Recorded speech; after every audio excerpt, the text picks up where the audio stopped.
In this video, I'm going to talk about how house music keeps things interesting and fun and euphoric through tension and release and bringing elements in and out. And it's a lot of simple principles, but executed very well.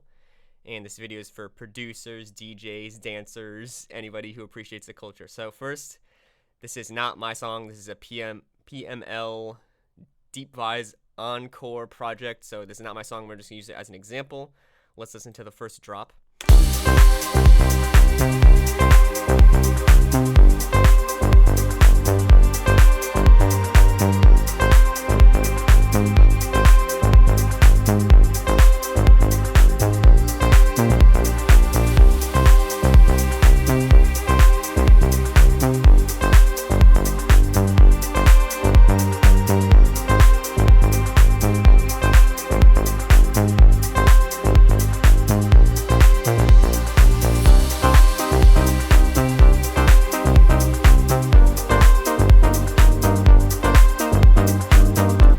You get the point.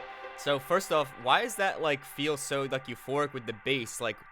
What's going on there? It was really thick and nice. When I was listening to this in my first listen, I was like, man, is this some crazy layer? Da da da da da. But especially with PLM projects, they like a lot of stock plugins. So this is just like a saw in Serum. It's just like a really nice thick sounding bass, no secret. And the progression sounds really nice. And it's like moving the notes around in a certain progression. We see it's in C as the root note, and then the core of the song is basically C, G, A flat, B flat, and then it turns back around. So 1, 5, 6, 7 music theory wise. But you can also see, if you don't even know what that means, this core riff can just be slid around. You just figure out the notes, kind of like you're inputting MIDI in FL Studio. You're just sliding it around and figure out what feels good. Or use one of those scale MIDIs where it kind of restricts to say just C minor, so you don't accidentally put it on E. You can only put it on E flat, for example. But this felt really good in the drop about a minute and a half into the song, because the groove that started off was just the root note, and that's all we heard.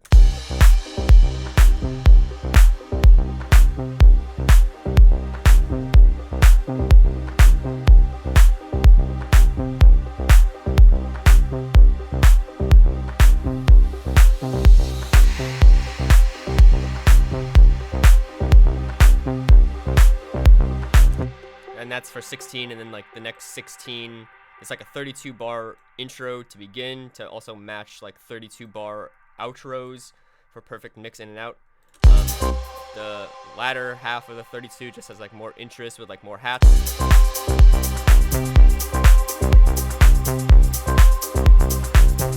And some filters are opening up as well, but it's still just establishing the groove. We just need the kick, the root of the bass, and it looks like there's a lot of synths, but a lot of this is just quiet atmosphere.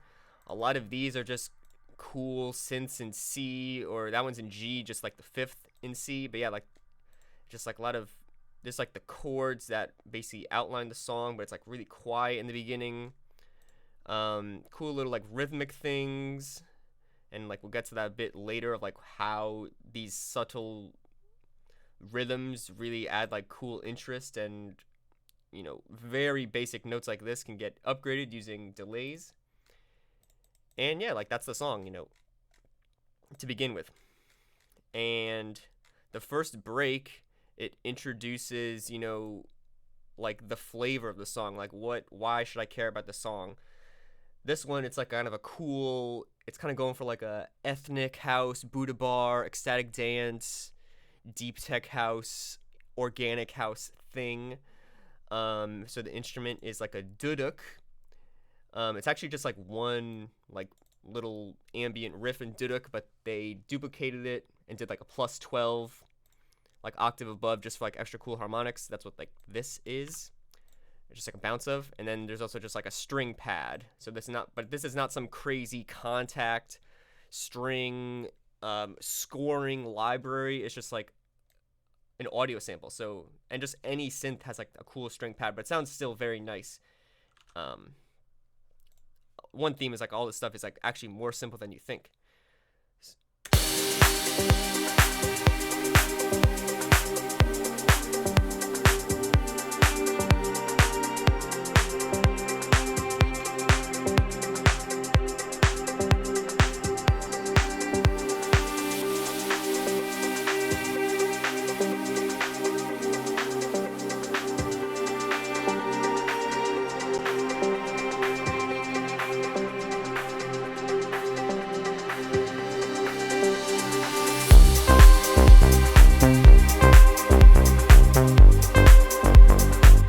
So yeah, we're just like, you kind of show the first cool instrument in that first break, but not for too long. It's just like a 16-bar mini break, PML labeled it as. You're just kind of like, you know, doing this on the dance floor, just like hearing the cool little like ambient solo in the key of the song. And I also like pulled up like a loudness meter to show you how it really jumps up in volume. Not only are things like being muted or filtered or being sent to a reverb, but just the overall loudness really like kind of punches you in a good way. You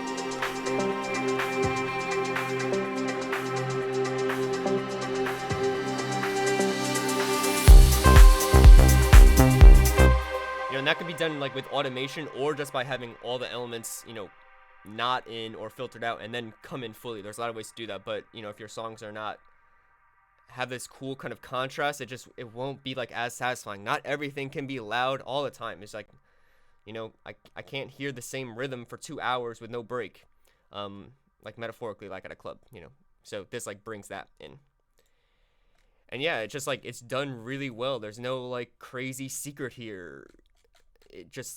The kick is like really nice and fat, but it's like simple. It's just like a sine-based kick. It's like thick and nice. And I like expanded the hat group here to show, you know, don't show all your hats at once. Like, you know, you're kind of like in like an 8-bar loop mode where you just like keep on adding stuff, and then you're arranging.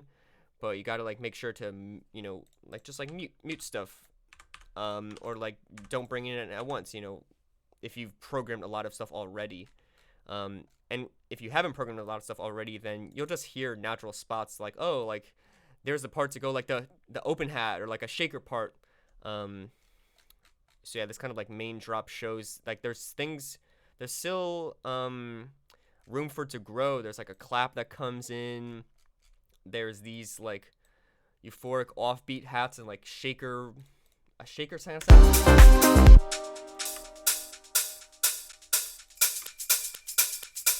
You know, that really like injects energy, like classic and deep or tech, you know, like.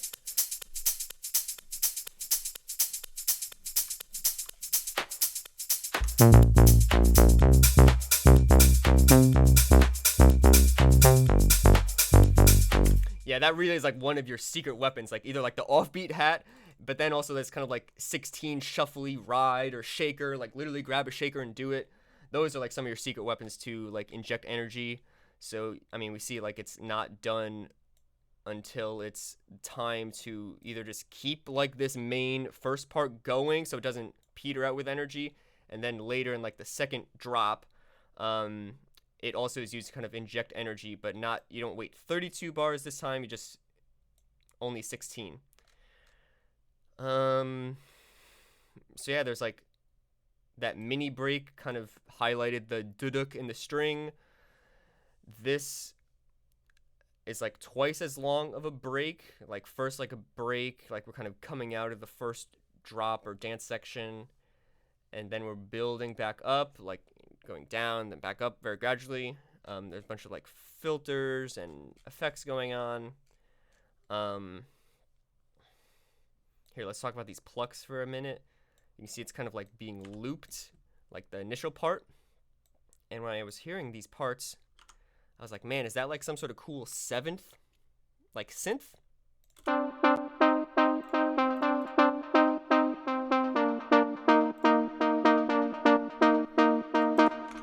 But there was no 7th that I saw in the patch. It's just like, you know, like a sign in this kind of triangle shape. and also very simple. Look, there's even like one voice. There's nothing crazy, but like that kind of cool harmonic thing happened because of like these notes. And like remember, we're in C and we're in C minor, so the kind of home base of this track is C minor, which is C, E flat, G. But this D is like the 9, and we all know minor 9 is like an amazing chord. So, you know, if you pop that 9 down and like no third, no fifth, you get this kind of cool, like, it's just like a very, it's like a, yeah, like some minor 9 when it comes down to it. And just, you know, if you have that chord in mind, you're just like, oh, let's just not play the entire chord. Like, it's not like a piano house track where you're just like spamming chords. So it's like, oh, let me just like actually remove a bunch of the notes but still keep the essence of it. That like kind of defines it. This, I guess, maybe the minimum possible notes to establish like that minor 9 mood, you know. But then also the third comes in to say, oh yeah, like that's like the other most important note to give you like a minor tonality, and that's like it's going back and forth, because the G is just like, it's very consonant, and it's just mainly used for droning in this track. Like, you know, if there's like some high string in G, like a very ambient pad, this stuff's in G, it happens to be in, and there's other stuff like in C, like these kind of very quiet little like ambiences that are throughout the track. And also when I was like flipping back and forth on my big knob, the mono button, I noticed that all these like synth things in this add instruments group were really disappearing in mono, because they are very, like, they don't really matter. The core of the track really is like the kick and the bass and some of these like little high elements, which is just like either C, and it's just little like plucks in cool rhythms in C or G, just going like ding, ding, and it like plays off the groove very well. So yeah, that's like the core of the track. But all these like ambiences, they're just kind of like this kind of wash of stuff. But if someone's like not in a loud club or whatever, if their environment's different to just that, they're gonna really appreciate all these kind of cool like synths or atmospheres. And to make sure that they're in the background, there's also like a bunch of reverb on them. A bunch of these have been like heavily high pass filtered. A bunch of them I noticed have like widening at the end. I don't know if I can go through all of them, but a bunch of them, I saw one at least that had like some width widening on purpose to really like push it out. I can't find it now, but believe me, yeah. But these kind of things, you know, can be super affected, but they're also not complex. You know, it's just like, just play it. There's just a 4-bar, just play the patch. And if there's cool interest in the patch already, just grab a wavetable synth that like just drag them in and see like what sounds cool. You know, just like pick the note C or G that you know is gonna work.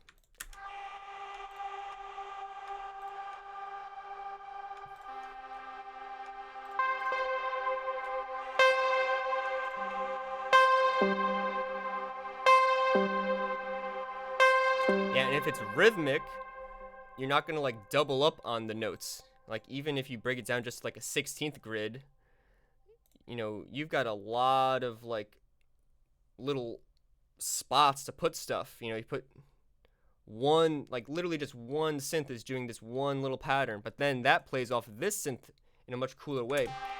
Like, if this was the entire song, it'd be a bit like boring, but because there's so many like small little Legos, it plays off each other very well.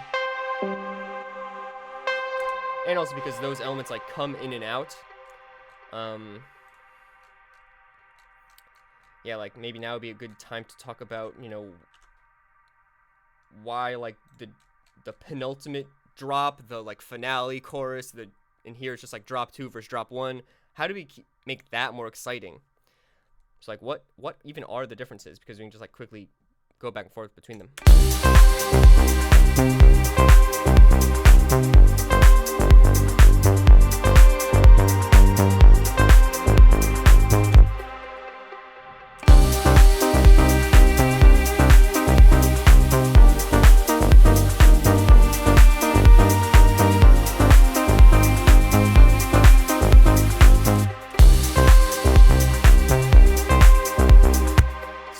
the drop 2, the duduk sounds maybe a bit like louder, like this kind of like euphoric, you know, unique instrument, especially because we were just in like the build. We kind of like want to hear a bit more of like that cool solo. But the main thing is like this kind of cool pluck pattern that was not introduced in like the first 16 of the drop, but now we can introduce it.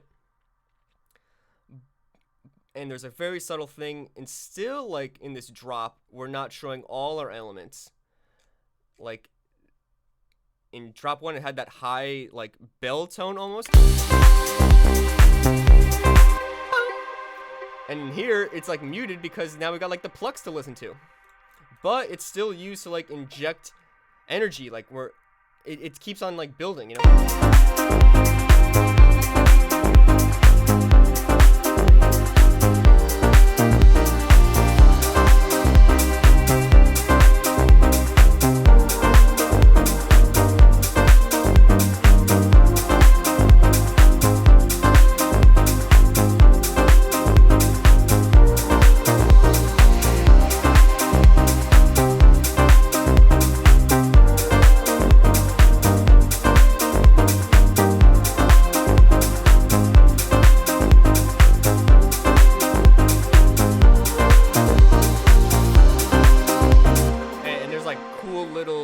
Notes in key to just like outline the chords, like you probably just like duplicated the chords from wherever, but then just like mess around with the notes, like make little like dun dun dun, or like just like cool little notes, just like it comes very natural once you don't have to feel like you're creating everything. It's like, oh, I'm just bringing in the notes and then, oh, let me make a new part.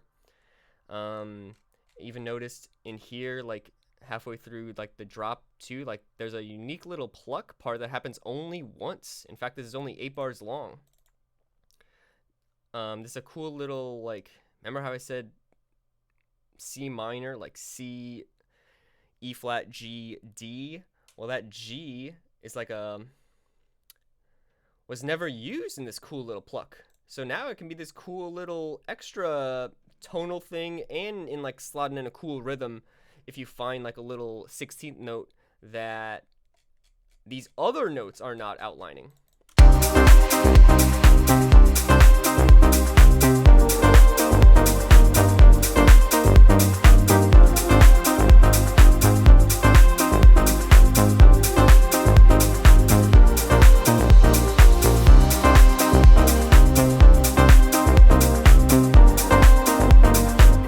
This plug also has a cool little rhythm like that they just found, like down, down, down, boom, boom.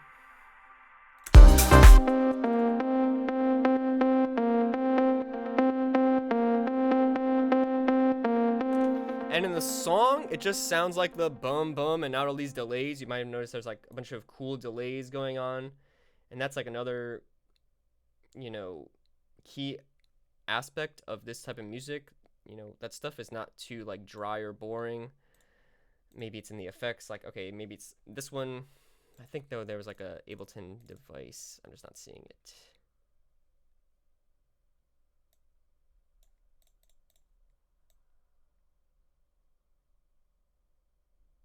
Okay, but there's like another example, like the plucks definitely also have that cool delay.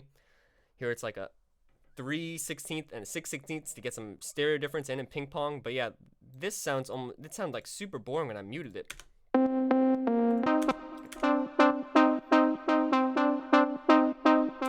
Like not bad, dun dun dun dun dun.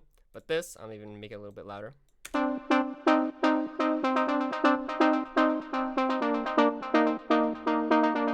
Especially that like da da da da, like that's super fire. And yeah, that just makes it just kind of, it adds the euphoria and just like enveloping with like synth sounds. That method is not just for deep house, but also like ambient music or indie pop. Just these are really not complex patterns to understand. Like, you know, make some sort of cool rhythm with a single note in the bass. Pop it up occasionally. Like create one single chord progression, and not some crazy like R&B or gospel one, but just like a classic, like 1 5 6 7, or like 1 5 6 4 if it was in major, or reorder it, 1 6 5 or whatever, or just like grab it from a MIDI pack, But this is like the core of the track, this kind of euphoric classic progression, but it's done really well. And all these like different elements, okay, I've kind of established a minor tonality, so let's like play around like a minor chord or two, but don't just spam chords. Just be kind of like very gradual with little like you're building Legos, but just like very one at a time. Mute a bunch of stuff so you get some sort of like cool rhythm. Not everything has to carry not one synth has to carry the entire track. In fact, it's very like additive. And yeah, just like introduce cool rhythms using that one root note you've picked. Okay, C. Let's just put a C in like this part of the like on beat 4, and find some cool basic pluck. And if it's too loud, then just you see like what's going on here. It's mainly just like add kind of harmonic interest, make it wet with like reverb and delays and chorus, filter out like the lows and the mids that are going to really like muddy it up and distract from the core. And yeah, just like find cool places to slot it in. Like this is not some advanced music theory. Like, yeah, just use the root or the fifth, or just pick the chord progression and play it. Or once you've picked the chord progression, then in like one instrument, like the one, you find some really kind of cool pad, and it's like the same chord progression, but just, you find little spots to add like little extra notes. Like whatever you hear first, whatever you are humming, whatever you're singing, whatever you're just booping around in MIDI, whatever you play first on the keyboard is probably good, so you don't like overthink it. And that's also, so it's not like an impossible amount of work to do. Like there's just like one little cool pad, and it's used to really keep the energy high in very crucial moments. You really cannot be playing this all the time, even though like our tendency to make something like really cool and layered. But if this was in the entire track like that, it just would like get very old. It would sound basically like how it would be. It would be like an 8 or 16 bar loop that just is loop that just never changes, and it kind of makes it more sweet because you're separated from it in like all these other spots. Or like whatever your ethnic instrument that you picked, it's not going through the entire track. In fact, it's mainly like highlighting the breaks, because like when it's dancing time, I mean, you can only have so many elements at once. So let's highlight that kind of like expressive solo in the breaks primarily, or as like a preview into the break, like immediately before or after the outro. So yeah, those are like the main things that I wanted to talk about. And yeah, just like in praise of this project, where like stuff is very simple and just is done really well. Just like a really nice bass patch, and that's it. A really nice thick kick. There's not some crazy mixing trick here. Now you can use mixing tricks to maybe other tracks might need that. But this one, it didn't. Or, if you have a bunch of mixing tricks in your bag, use one of them. And then other stuff is simple. Yeah, and yeah, like the offbeat hi-hat and like the shaker. The offbeat hat, or like a cool offbeat ride, or a cool ride pattern, or a shaker, like those are like humongous, and make sure you use that weapon in just like the right amount of doses. Again, like it would just, believe me, it would like sound somehow really bad if like this was going on all the time. But that can maybe be like our tendency, and like we kind of run out of things. We run out of ways to like change the song. If you're just like, making like an 8-bar loop and you're not arranging the song, like this is very common among all electronic producers. You're just like making stuff, and you're not like arranging it out. So then, if you made a bunch of stuff and you try to like duplicate it out, this is a method that's very common in hip hop and electronic. You just gotta like remember to kind of like mute stuff and kind of it becomes very visual. It's just like, oh, that makes sense. Like, you kind of understand it from that angle as well. So yeah, those are the main things I wanted to say in a very not organized way. Like, this is not an edited video, but that's like real talk. So hope you enjoyed it. If you liked it, send me a message and tell me your thoughts about house music and, you know, what your favorite songs are. Your times you went dancing and the DJ sucked and, you know, you weren't able to dance, or the way, like, I don't know. Tell me your thoughts about house music. Have a good night or day.